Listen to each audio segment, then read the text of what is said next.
তোর মুখ আমি আর দেখতে চাচ্ছি না, বুঝলি? মুখটা ওই দিকে একটু ঘুরা, মুখ দেখতে চাচ্ছি না, ভাত খাবো না। আচ্ছা ভাত খাবি খাবি না কেন, মুখটা ওই দিকে ঘুরা একটু। আমার এত সুন্দর মুখ ঘুরা, তোর মুখটা আমি দেখতে চাইছি না।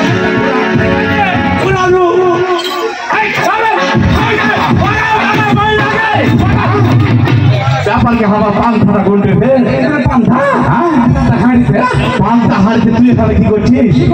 আমি বিনা কারণে আমি তোর ভাত খাবো না, তোকে তালাক দিয়ে আমি একেবারে ডুবাই চলে যাবো। আমার ভাত খাবি না মানে তুই আমাকে তালাক দিবি? শালা বেহুদার কথা শুনছা, ওই মানে আমাকে তালাক দিবি কেন? আমার তো বিনা আমার বেটা ছেলে ছাড়া তো ছাড়া কি হবে? তুমি আমার ভাত খাবে না, আমাকে তালাক দিবি? আচ্ছা হইলো, তোর কথা মাইনে নিলাম, তুই যাবি বুঝছি? আমি ডুবাই যাবো? তোর পকেটে একটা পয়সা না, তুই দুবাই যাবি? দুবাই যাবি কি করে? হাইটা যাবো। শালা বেহুদার কথা শুনেছেন আপনি? হাইটা দুবাই যাবি তুই? যাবো না, একখানে পালা যাবো। আচ্ছা দুবাইটা কি করবি? ওখানে আমার বন্ধু আছে, আমি গভর্নমেন্টের চাকরি করে। বন্ধু গভর্নমেন্টের চাকরি করে? কি চাকরি করে তোর বন্ধু? গভর্নমেন্টের চাকরি, বিশাল চাকরি, বিনা হুকুমে ট্রেন ছুটে না। বিশাল চাকরি তো করে, বিনা হুকুমে ট্রেন ছুটে না। আর বলছে কি সে বন্ধু আমার ভালো, তার তো অনেক বেতন পাইবে। বেতন না কত? বছরে 200 টাকা। দাদা বছরে 200 টাকা? তো 200 টাকা বেতনে গভর্নমেন্টের চাকরি করে, তুই যা কি করবি? ফেরে পারে আমিও মাঝে মাঝে বাজাবো, আমি মাঝে মাঝে বাজাবো। এই শালাকে আসলে রিপেয়ারিং করা দরকার, বুঝলে? যে আমাদের যে আজিজুল নানা আছে না, এই যে এই ইউনিয়ন জাতীয়তাবাদী সমবায় দলের সভাপতি, আমি আজিজুল নানার কথা, এই আজিজুল নানার কাছে নিয়ে যা, তুই এমন করে খেলে আনবো। এখানে ওই যে ময়নার সঙ্গে এখানে ফিস করে কি করছিস? কি করবো? আমি তো তোর বিহার ঠিক করেছি। তোর বিয়ে আমি ঠিক করেছি, কারণ আমি তো অনেকদিন থেকে দেখছি তুই বিহা করবি, বিহা করবি, বিহা করবি। ওই পাড়ার যে সেকেন্ডের যে ছোট ভাই আছে না, সেকেন্ডের ছোট ভাইয়ের সঙ্গে আমার কথা একবার পাকাপাকি 3 লক্ষ টাকা নগদ ডিমান্ড দেবে। কি কইছিস বেটা? আমার থামবে, তুই ওখানে দাঁড়া। ওই সেকেন্ডের ভাইয়ের সাথে বয়সী হয়, বয়স কি করবে? টাকা 3 লক্ষ নগদ টাকা, বুঝেছিস?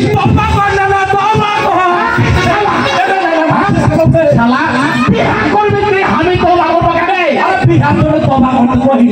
তাহলে কি জন্য তোমার 3 লক্ষ টাকা কি করলি? তোর কথা কয়েছে এতদিন তোকে খাওয়া পড়া মানুষ, তোমার 3 লক্ষ টাকা আমি দেবো না। নেওয়া দুটো শুভ নয়, শালা বহু নীতি ব্যাখ্যা তুই আমাকে ফাঁসাতে চেষ্টা করছিস, বুঝেছিস?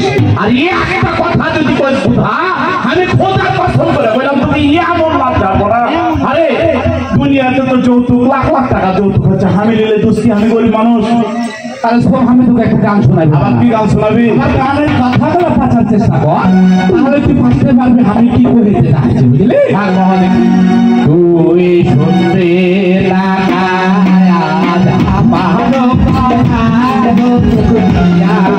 ইহা করবো না তুই শুনতে আমার কথা দুনিয়া, ইহা করবো না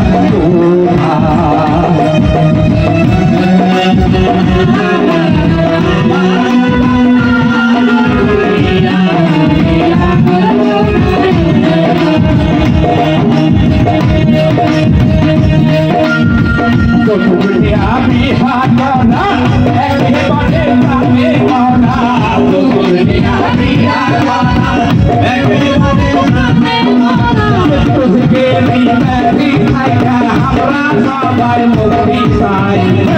তুই শুনবে গানা আর আমার গানা দুনিয়া, ইহা করবো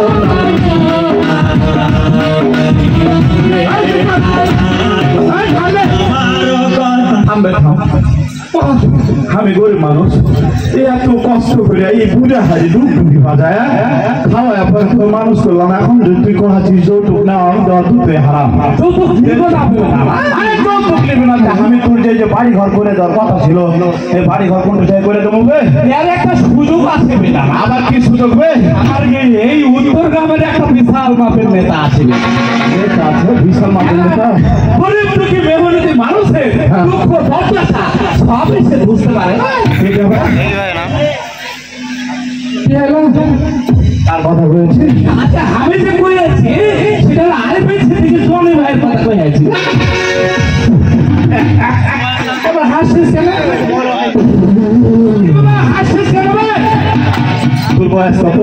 আমার বয়স কত? 1.5 বছর হয়েছে। তোর 1.5 বছর বুঝেছিস? হ্যাঁ। আর আমার বয়স কত? কত 70-72 হবে। তুই বেশি জানিস না আমি বেশি জানি? তুই বেশি জানিস বেটা। আমি তোর বয়সে শোন, এই যে জনির কথা বললি না, জনির বাপ বেশি দেখেছিস? আমি তো দেখিনি। আমি আরে উত্তরবঙ্গের মাগুর নেতা বে। একটা নাম ঠিক নাম চিনিস না? নাম শুনিস না? আমি নাম শুনেছি বেটা। আরে বাংলাদেশের স্পিকার ছিলেন উনি। এত বড় মাপে না, শুধু তোকে আর একটা কথা বলে, নওগাঁ শহরে যখন ডিভাইডেড রোড ছিল না, ডিভাইডেড রোড বুঝিস? এটা কি বেটা? মানে মাঝখানে তোর বিভিন্ন রকম ডিভাইডেড থাকে, যখন ছিল না, এই বাপের বেটা কি করলো জানিস? মহাদেবপুর শহরে ডিভাইডেড রোড সর্বপ্রথমে তৈরি করলো। শুধু তাই নয় রে, এই মহাদেবপুর বদলগাছি উপজেলায় এমন কোন জায়গা নাই সেই জায়গা কাছে আছে রে। কি বলছিস বেটা? না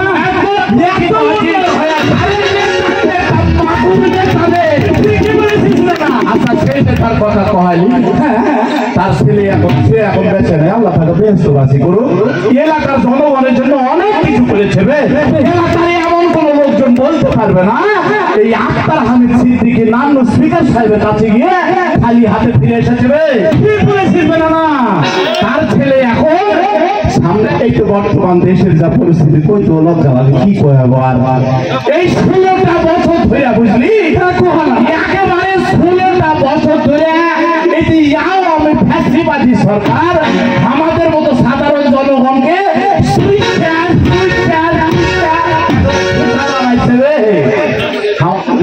কিছু নাই। আরে দেশ চলে গেছে অত অন্ধকারে।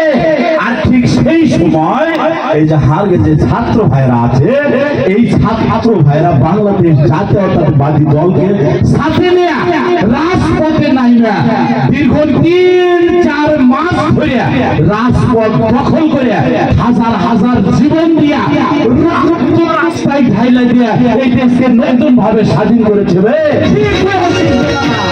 এই তো এখন উপযুক্ত সময় ভুল করলে চলবে না, বুঝেছিস? ওই দিকের নেতা জনি আছে, এই উত্তরগামী ইউনিয়নে আর একটা মাগুর নেতা আছে রে, হাসান মোল্লা। চিনেছিস?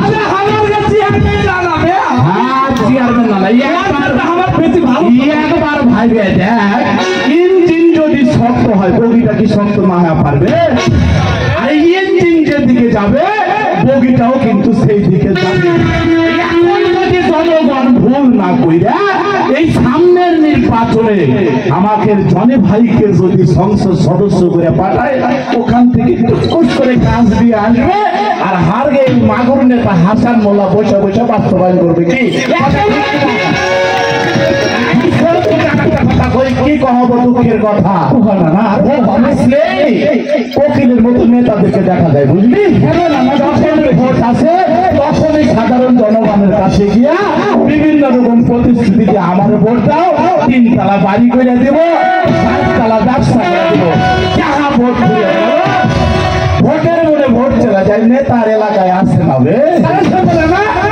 ওরে ভোট আসিলে ভোট